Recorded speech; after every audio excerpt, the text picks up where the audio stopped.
Microsoft's greatest contribution with the Xbox, as far as it comes to the evolution of video games, and I'm not talking about technology, is its hardware for breakaway controllers. If you're like me and you grew up with the evolution of video games, I'm talking about like 80s, 90s, 2000s, you were around to see PlayStation, Xbox, Nintendo, what have you.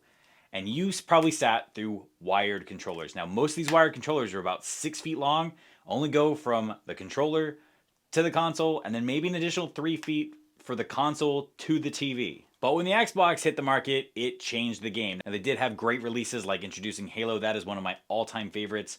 Microsoft, kudos for partnering with Bungie and getting that game just off to the races, soaring through the galaxy. That game, amazing. But the introduction of these controllers was crazy. I know I've done some other bits where I kind of make fun of Microsoft and I make fun of the button layouts, but this was innovative. Not only did Microsoft understand that users were limited to the amount of space they had in between maybe their couch and the TV or the couch and the console, but they understood that once cords get longer, it's just easier to trip on it. So to avoid damaging the system from the controllers coming out or then being yanked on and maybe pulling the system off of your entertainment center or, off of the table and onto the floor and breaking it, breakaway controllers. This was like the best thing I could see until wireless controllers came out. Now, around the time that Microsoft unleashed the Xbox, GameCube finally did come out with a actual Nintendo branded, a company branded wireless controller. This was all the rage. Wavebirds were amazing, and eventually Microsoft would follow suit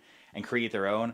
But in the meantime, when those things were still too expensive, out of the box controller with breakaway cords and 9-foot cables was just the smartest thing I think they could do until wireless technology kept up. Maybe it's just me, but what other technology do you think Microsoft or maybe even Sony or Nintendo came out with that was a game changer at its time that we might not use now, but was the best thing that could happen to video games when it was released?